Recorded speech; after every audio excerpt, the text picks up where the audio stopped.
Bom dia, bom dia! Tá começando mais um episódio da Lolere, seu podcast jurídico direto, prático e sem juridiquês. Eu sou o Victor. E eu sou a Laísa, muito bom dia, boa quarta-feira pra você que tá aí ouvindo a gente.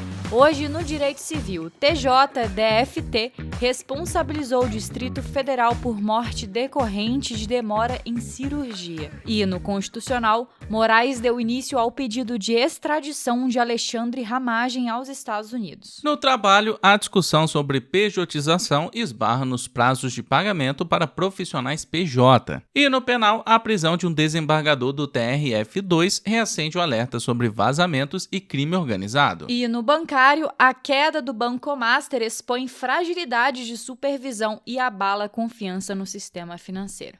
E como vocês já sabem, todo início de episódio a gente gosta aqui de ler o comentário de vocês. E hoje eu vou ler o comentário do Reinaldo. Ele falou assim: boa tarde. No caso do tema da empresa que muda a forma do pagamento do prêmio, segundo o artigo 468 da CLT, a empresa tem que se comunicar por escrito e não pode haver a redução de renda total. E conforme o TST recente, como já ocorre por muito tempo, não pode haver um retrocesso unilateral. Reinaldo, muito obrigada pela sua participação, foi um comentário muito bem colocado. Bom, então bora pro episódio de hoje. Peguem um café, coloquem um fone e bora entender como essas decisões estão moldando o direito no Brasil.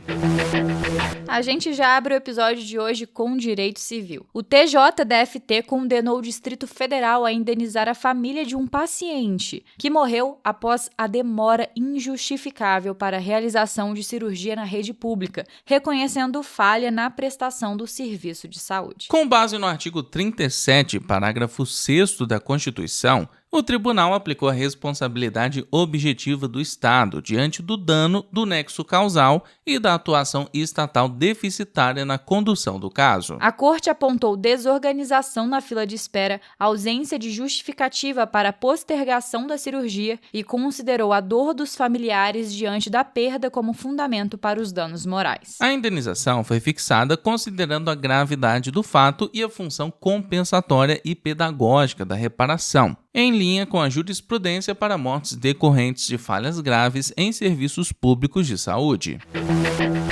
Mas agora aqui, já parou para pensar o que você vai maratonar durante o recesso jurídico? Porque convenhamos, né? É aquela época de desacelerar, mas sem desligar totalmente do direito. Exatamente, Victor. E pensando justamente nisso, a Aurum separou conteúdos perfeitos para essa pausa. São conversas reais ali sobre inovação, bastidores da advocacia e decisões que todo escritório enfrenta, tudo num ritmo mais leve, do jeito que o cérebro agradece. Tem o videocast Bate-Papo Aurum, com especialistas discutindo temas que realmente movimentam o universo jurídico. E tem o reality Sócia de Emergência, mostrando, sem filtro nenhum, a rotina e os desafios de quem vive a advocacia por dentro. É conteúdo para inspirar, conectar e acompanhar seu descanso. Então já sabe, dá o play aí nos canais da Aurum e curte seu recesso de um jeito tranquilo e muito interessante. Os links, vocês sabem, estão na descrição desse episódio.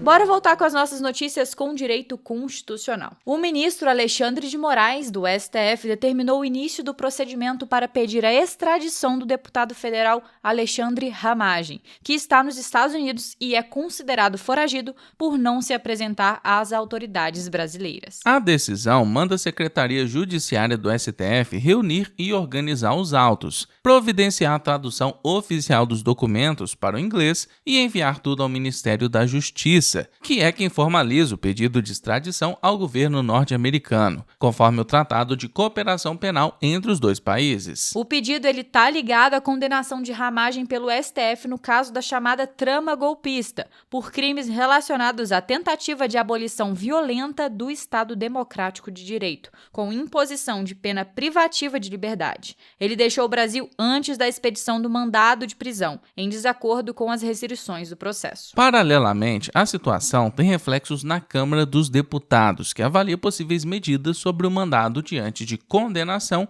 e da condição de foragido, enquanto o andamento da extradição passa pelas exigências formais brasileiras e pela futura análise das autoridades norte-americanas. Nossa próxima notícia é direito do trabalho. A discussão sobre a pejotização, que é quando o trabalhador ele presta serviço ali por meio de uma pessoa jurídica, voltou ao centro do debate. Agora em torno dos prazos de pagamento em contratos entre empresas e esses profissionais, muitas vezes fixados em 60, 90 ou até mais dias. Nesses casos, o vínculo é enquadrado em regra como relação civil ou empresarial, o que dá às partes ampla liberdade para definir valores e prazos. Hoje não há norma específica, nem na CLT nem no STF, que proíba, por si só, esses prazos mais longos em contratos empresariais. O problema todo ele surge quando essa pejotização ela encobre uma relação que na prática tem perfil de emprego, com pessoalidade, subordinação e continuidade. Aí a Justiça do Trabalho pode reconhecer fraude à legislação trabalhista, desconsiderar a pessoa jurídica e declarar vínculo empregatício. Por isso, o debate fica entre liberdade contratual e proteção do trabalhador economicamente vulnerável. Na prática, a solução continua sendo caso a caso. O judiciário olha menos para o nome dado ao contrato e mais para a realidade da prestação de serviços. E dentro desse debate surge a pergunta: a liberdade contratual em contratos de prestação de serviços por PJ encontra limites quando a dependência econômica do prestador, e especialmente ali diante da fixação de prazos de pagamento extensos, como 90, 120 ou 150 dias, capazes de indicar subordinação estrutural? Quem responde para a gente essa pergunta é a Gisele Freitas de Castro Carvalho. Ela é advogada pós-graduanda em Direito do Trabalho e Empresarial. Vamos ouvi-la. Essa pergunta é ótima porque ela vai direto no coração da discussão sobre pejotização. Quando a gente fala do contrato com PJ, a primeira coisa que precisa ficar clara é que, em tese, vale a liberdade contratual. Se duas empresas negociam, elas podem combinar prazo de pagamento, forma de remuneração, tudo isso. Então, juridicamente falando, pagar em 90, 120 ou até 150 dias não é por si só ilegal. O STF já deixou claro que a pejotização isoladamente não é proibida. Mas o direito do trabalho não se contenta com o que está escrito no contrato, ele olha para a realidade. E é aí que o debate é criado, porque quando esse prestador PJ depende economicamente daquela empresa, presta serviço de forma contínua, não pode se fazer substituir, está totalmente integrado à rotina do negócio, a gente começa a se perguntar se isso é mesmo uma relação entre empresas ou é um emprego disfarçado. Nesse cenário, os prazos de pagamento muito longos ganham outro peso. Não porque o prazo em si seja ilegal, mas porque ele pode reforçar uma situação de vulnerabilidade. Na prática, aquele PJ passa a esperar como um salário, só que sem as proteções do emprego formal. Isso pode indicar o que a gente chama de subordinação estrutural, que é quando o trabalhador não recebe ordens diretas o tempo todo, mas está preso à lógica, ao ritmo e as regras da empresa. Então, respondendo objetivamente, a liberdade contratual existe sim, mas ela encontra limites quando há dependência econômica e desequilíbrio real entre as partes. A Justiça do Trabalho vai olhar o conjunto da obra e não só o CNPJ para decidir se estamos diante de uma prestação de serviços legítima ou de uma pejotização que mascarou um vínculo de emprego. Mas e você que está ouvindo aí de casa, já trabalhou ou contratou alguém como PJ com prazo de 60, 90 dias para receber? Conta pra gente nos comentários se isso funciona na prática ou se já virou problema no seu caso.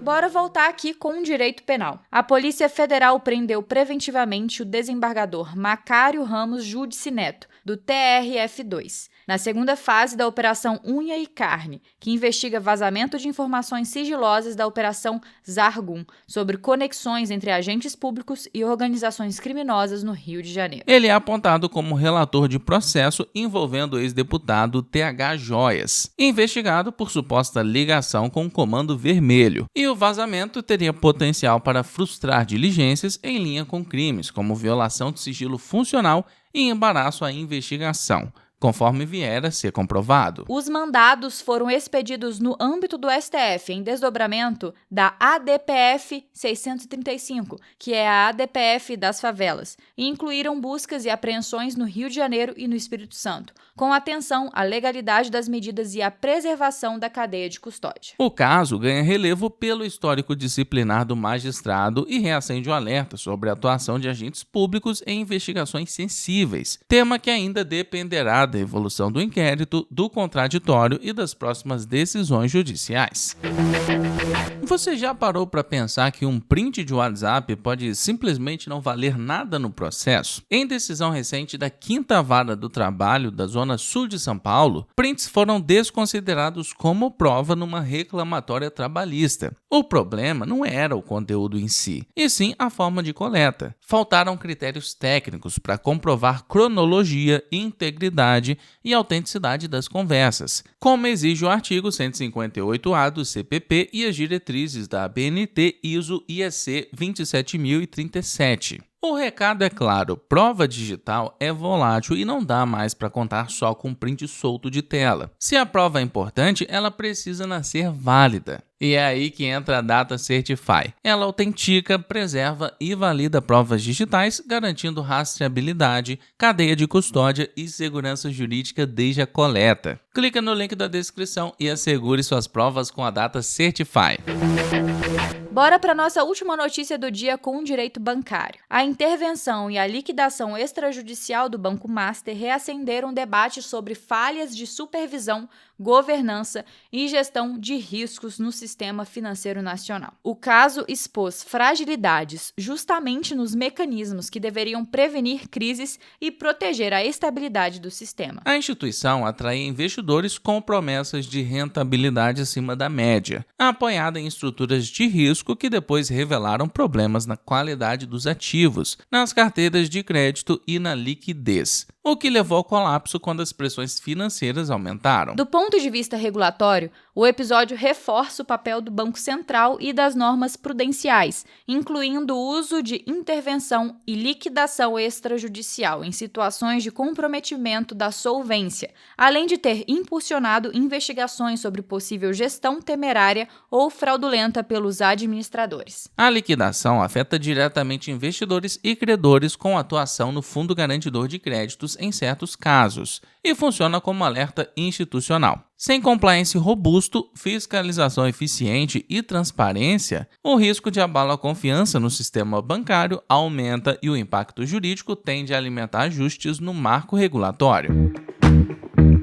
E por hoje é só, nosso episódio vai ficando por aqui. Muito obrigada a você que acompanhou a gente hoje, quarta-feira. Quero agradecer a todo mundo que comentou na edição passada e bateu o ponto aqui com a gente. Inclusive, a Bela também trouxe o artigo 468 da CLT em relação à pergunta da edição passada. Eu quero agradecer o Luiz Carlos, o Reinaldo, a Bela, Diogo Lemos, Gabriel, Guilherme e Bianca Martins. Muito obrigado a todos que comentaram. Muito obrigada. E já sabe, segue a gente no seu tocador de podcast favorito, ativa o sininho para não perder nenhuma notificação e avalie a gente com 5 estrelas porque ajuda bastante. Compartilha o episódio lá nos seus stories e marca a gente no @lo.lere, que estamos sempre repostando por lá. Se cuida, bom estudo, bom trabalho. Até amanhã.